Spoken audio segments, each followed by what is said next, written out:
Hey, class, REL 241. I hope y'all are doing well. I hope you're hanging in there.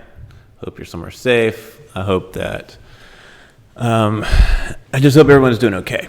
I am at my house. This is my dining room table. That's my kitchen behind there. You can see the lovely kitchen back there. And this is the first attempt at a video lecture, so we're going to see how this goes. If you haven't yet watched the introductory video I put up last week that kind of walks you through the new syllabus, go look at that, and then go look through Blackboard, and you'll see that there's everything's kind of broken down into 3 weeks. There's a new syllabus there, but watch that intro video. Look on Blackboard. There's one small change that I've made since that video, which is the discussion board is still there, but I changed it. I had one board with multiple threads, and I've changed it to a board for each, a forum for each week, and then you guys can make threads with your own questions, and we can kind of organize it that way. So it looks a little different than it did in the video, but it's basically the same thing. So like I said, I hope y'all are safe. Hope y'all are doing okay. I don't know how this is going to go. So I'm recording the first week's videos today. And then I'll see how this first week goes, and then we'll go back and reassess if we need to make any tweaks or anything. But yeah, I think as far as housekeeping, I think that's it. Just to give you a sense of where we're going, we're going to talk about the Civil War today. And not really the Civil War itself. We're going to talk about the lead up to the war, and we're going to pay particular attention to the role that the debates about slavery leading up into the war in the 1840s and 50s played in sort of dividing white Protestants in the North and the South.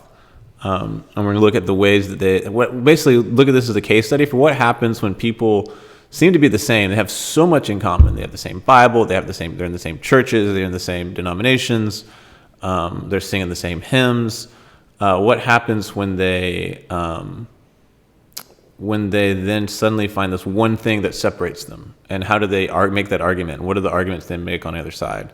So that's where we're headed. And then the second lecture for this week that you'll watch after this or whenever is actually on what happens after the Civil War when these Protestant groups kind of reunite and form an even stronger Protestant establishment. We had a Protestant establishment, remember 1820s, 30s, 40s. Civil War starts to fracture that in certain ways. And then by the 1870s, 80s, 90s, it's coming back together. And then we're going to see that there's another fracture to come in the 20s and 30s, and that's on the horizon. So that's kind of where we're headed. Yeah, so let me pull up the slideshow for today.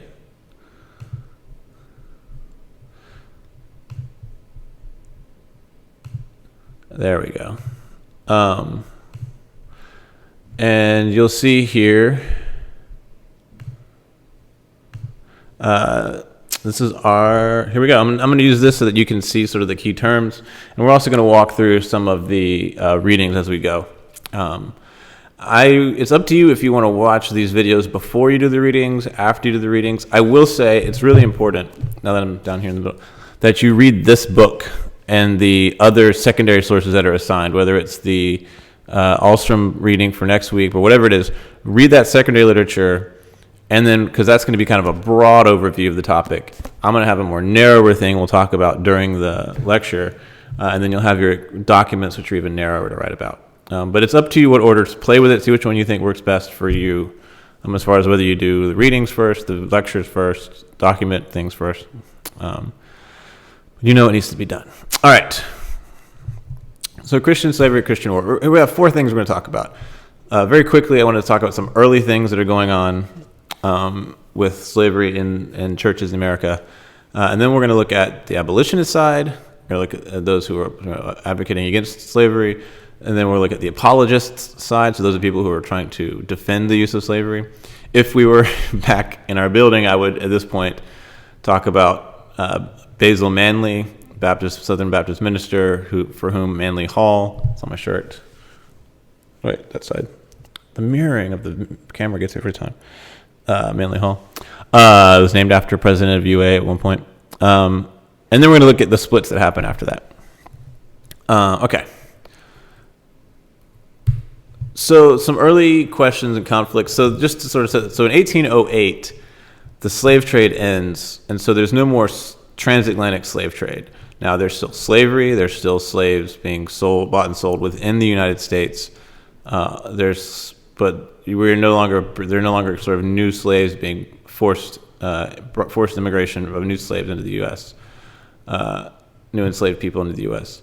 And as we've talked about in the past, there was early opposition, especially amongst Methodists and Presbyterians, to slavery early on, but that kind of melts away pretty quickly. I wonder if you can hear my dishwasher going on in the background. If you can, I'm very sorry, but I'm going to keep going. So you have...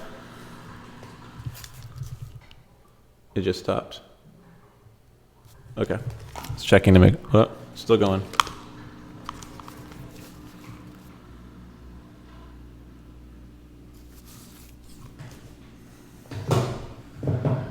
So you did have some early opposition to slavery from Methodists and Presbyterians early on in the 19th century, but that quickly was overwhelmed and melted away, especially in the South. And then one of the big sticking points or big hot moments was the 1820 Missouri Compromise, which was a law Congress passed that this is the question of whether when Missouri came into the Union as a state, would it come in as a slave state or a free state? And what you see is that slavery is not just a kind of moral question about is it okay to own people, is it okay to keep people as property, but it's also a political question in terms of power within this United States that is not very old.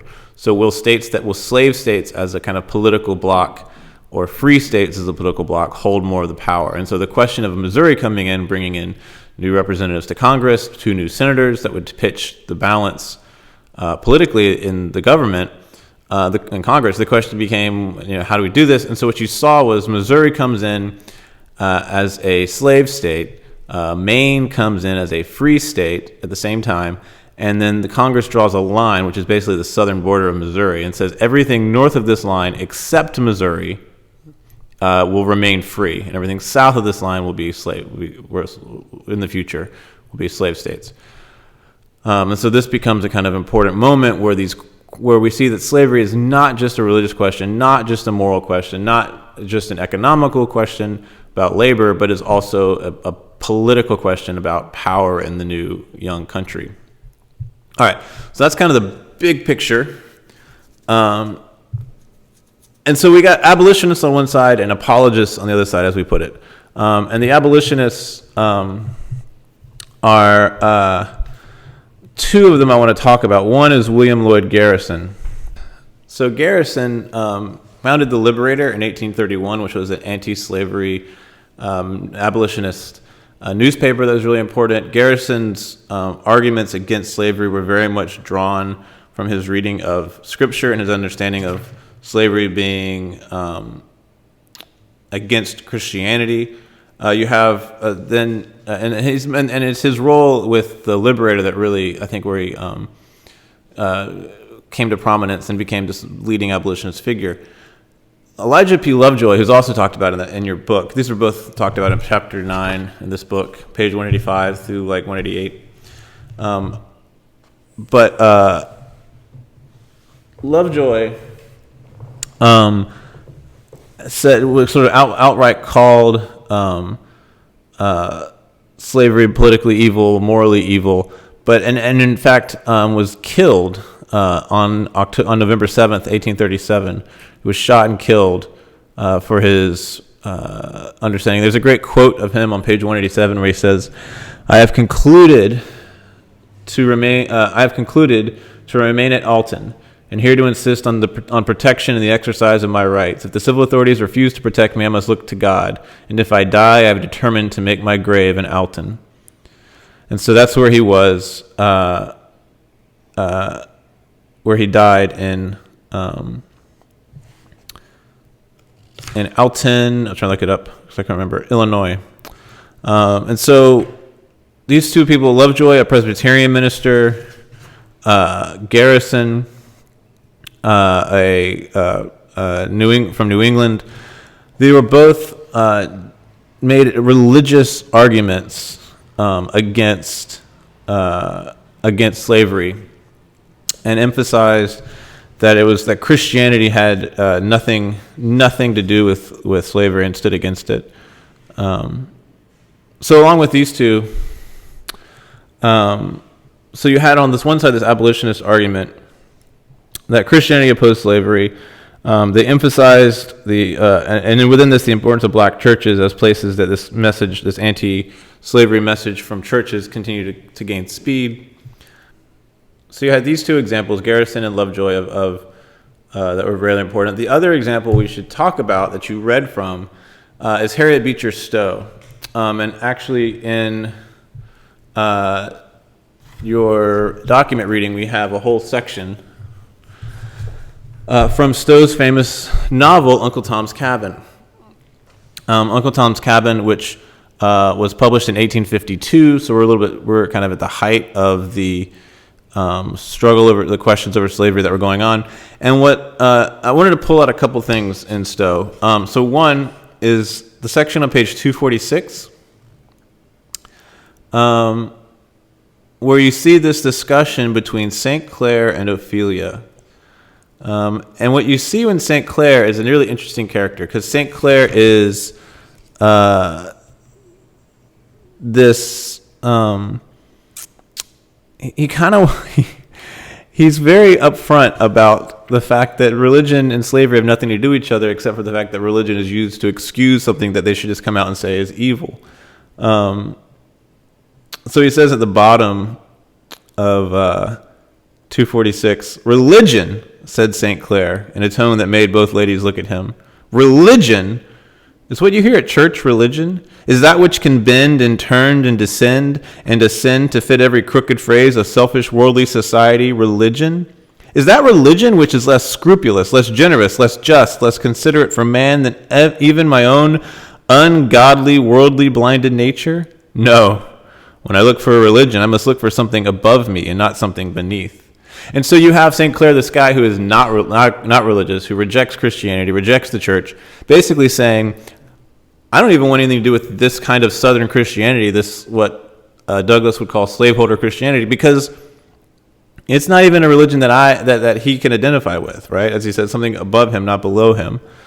And there's a great moment where he says, on 247, the section, "The Bible was my mother's book," said St. Clair.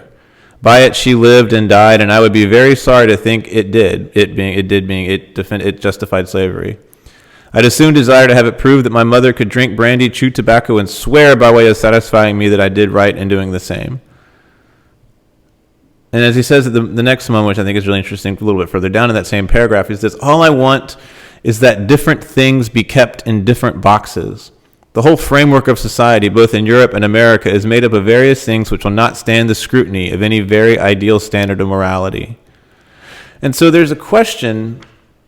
So you have St. Clair, whose view of religion is religion in the South, white Protestantism in the South, is just there to support slavery, something we've already familiar with. And he, this unbeliever, can't even have anything to do with it, and we just wish they would be outright obvious about it instead of hiding behind Scripture to justify slavery. And you can see the contrast between St. Clair and Tom the enslaved man, who, when St. Clair's daughter runs in and says that Tom sings for her, and she reads the Bible to him, and he explains what it means.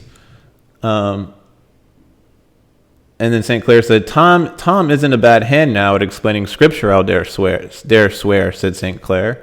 Tom has a natural genius for religion. I wanted the horse out early this morning, and I stole up to Tom's cubiculum there over the stables, and there I heard him holding a meeting by himself. And in fact, I haven't heard anything quite so savory as Tom's prayer this some time. He put in for me with a zeal that was quite apostolic. So you have this contrast between what St. Clair sees as Tom's genuine religion. That's the religion of the heart, by himself, alone, in his little cubicle of prayer, versus the structural pro-slavery religion of the South. And it's important to note Stowe's writing from New England. She's an abolitionist. She's writing this book as a critique of that same religion that St. Clair is critiquing.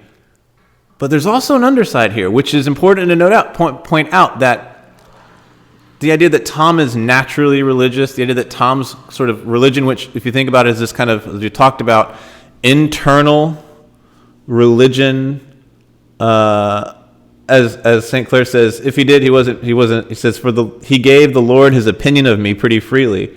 Tom seemed to think there was decidedly room for improvement in me and seemed very earnest that I should be converted.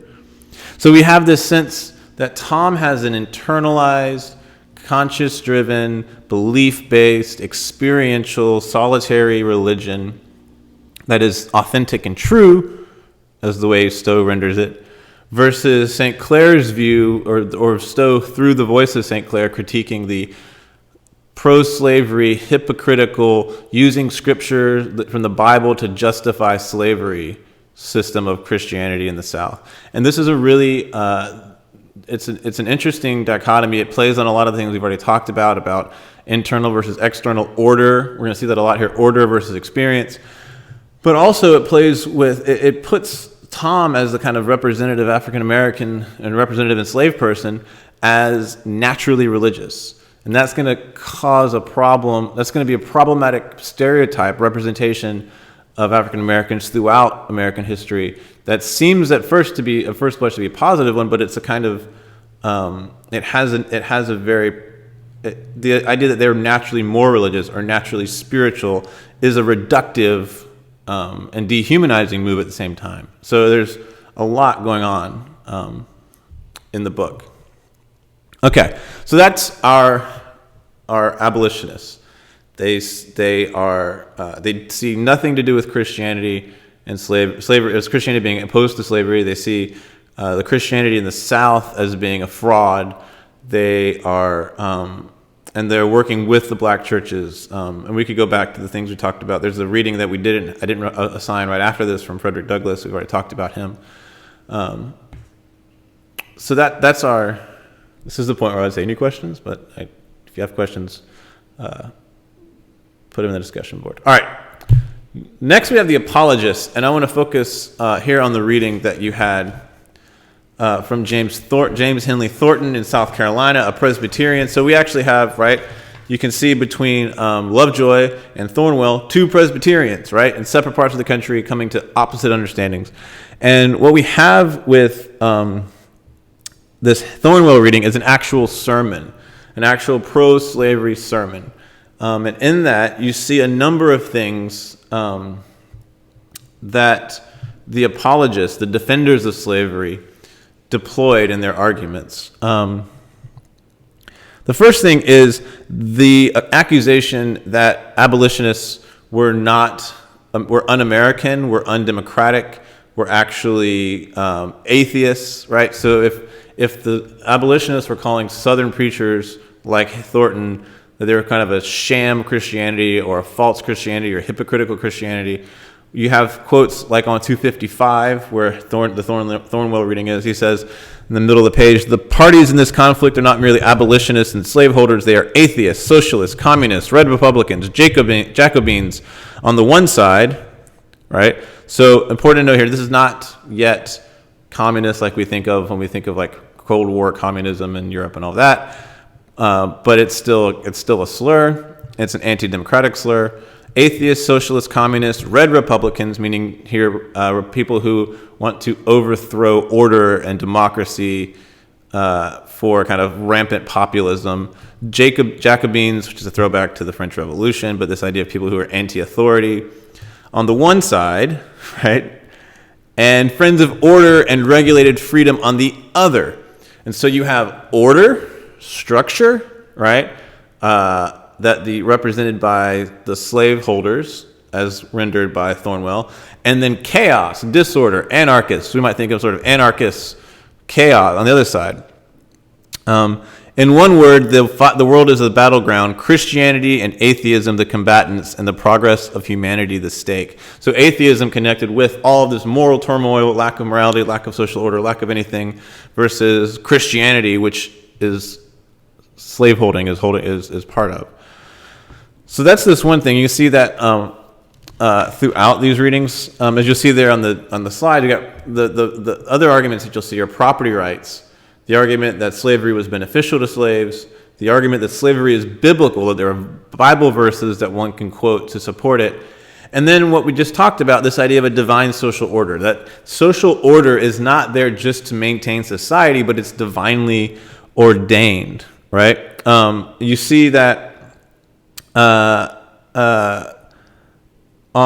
the next page, on 256, where he says in the middle, the providence of God. So providence of God is sort of God's overall structuring of the world according to God's purposes, the way God sets things up, God's providence. He provides, but it's not just providing for things, but it's sort of the way God sets the world up. The providence of God marks out for the slave the precise services and the lawful commands of the master, which it is the divine will that he should render. The painful necessities of his case are often astringent upon the free laborer and determine with as stern a mandate what contracts he shall make. So the idea of slavery and who slaves are and the work slaves do, Thornton says, is part of divine providence, of God's providence, right? He goes on to say on the next page, on 257, right, the fundamental mistake of those who affirm slavery to be essentially sinful. So this is the argument that you see being made by abolitionists in the North, that slavery is a sin, right? To own slaves is a sin. So he's saying the fundamental mistake of those is that the duties of all men are specifically the same.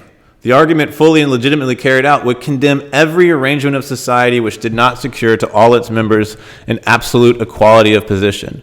It is the very spirit of socialism and communism. And so what he's saying is that there is an order to society, an arrangement of society according to God's purpose, and that includes slavery as one of the ways that the society should be organized, right? He goes on to talk about the doctrine of the Bible. On the other hand, is that specific duties, the things actually required to be done, are as various as the circumstances in which men are placed. So he's going on to say this social order is found in the Bible, as we've talked about, slavery as a biblical thing. And then the bottom of that page talks about how slavery actually helps slaves be better, more obedient to God and better in the sight of God, and so it's beneficial. So you can see all of these arguments in the Thornton piece. Not so much the property rights one, but that was another argument that apologists made, which is if you emancipate slaves that were bought and paid for, then this is against the idea of it's a transgression on the property rights of slaveholders. The Thornton piece is a good example of the apologists, and there were lots of them. And you can look for there are a couple other documents in here. There are others mentioned in your reading in chapter 9 that you can go back and look at. But Thornton, I think, is a very telling one. So all of this leads to church splits. In 1844, the Methodist Church splits. So if you're familiar with the Methodists now, it's the major Methodist body is the United Methodist Church. They are now, that united part comes from the Union back after the Civil War. 1857, one of the later ones, the Presbyterians split. They split. Multiple Presbyterians love to split, but the main Presbyterians split. 1845 is when the Baptists split, and I actually assigned you a reading on page 260, 263 in the document book that looks at this. And I like this reading because it gives you the northern perspective and the southern perspective. And what you see is a lot of the same arguments we've already talked about. It's a good way to divide out. You can go through and trace. And the question for the Baptists, who didn't have a super strong church body, they're not like the Methodists or Presbyterians in the way they're organized. But for the Baptists, the question was whether holding slaves was a sin, and if so, if it was or not, would determine whether or not a certain Baptist could be a missionary, because they weren't going to send if he was sort of engaged in this terrible sin, they could not send him overseas as a missionary. And this becomes the way of dividing and leads to the Southern Convention, as it's called, which becomes the Southern Baptist Convention, which is still with us, unlike the Methodists that never reunited. And what's interesting, I think, in these documents is the fact that both of these people, both arguments against slavery and for slavery used the Bible. Both arguments against slavery and for slavery used arguments about freedom and democracy in America. Both painted the other as non-Christian or non-American, both tried to derive so they shared the same exact sources of authority, but they each used them differently and selectively. And I think it's a very good example of when we talk about things like the Bible says, when you hear that deployed in an argument, that the Bible, any text, the Bhagavad Gita says, the Quran says, any text, no text says anything on its own. It's always interpreted, and those interpretations are always recognized by communities. And what happens in this period with the political and economic pressures and cultural pressures of that being pushed because of slavery, right? And go back to the 1820 to the Missouri Compromise, the real political and power realities, the financial realities of these economies in the South that depended upon slave labor, labor of enslaved people. They put this pressure on the situation that caused both groups to begin to read the same text differently. And we've seen this already with the sectarianism and denominationalism of the pre-war period, right? But now it's all around one particular question.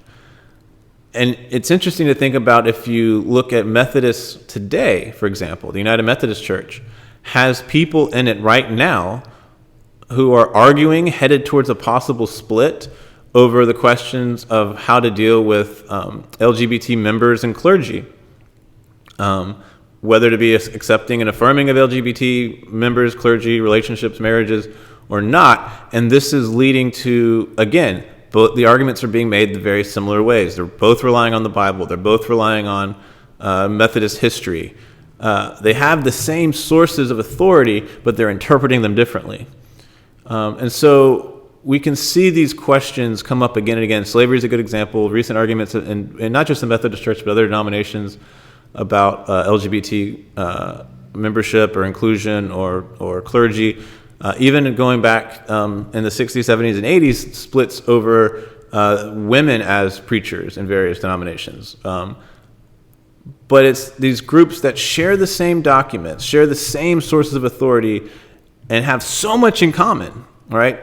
But then split because of the way they interpret this one particular thing. And these are interesting moments to trace because they're moments of sort of identity formation and community formation. And so we can look at the slavery question in the 1840s and 50s, 30s, 40s, and 50s as its own specific story that leads to the Civil War. But I think there's a bigger message here about how communities use text and how authority is given to text and how claims are made, something we've been paying attention to a lot that we can see in line with some of the other things we've seen, like the dispute in various conflicts and disputes throughout American religious history.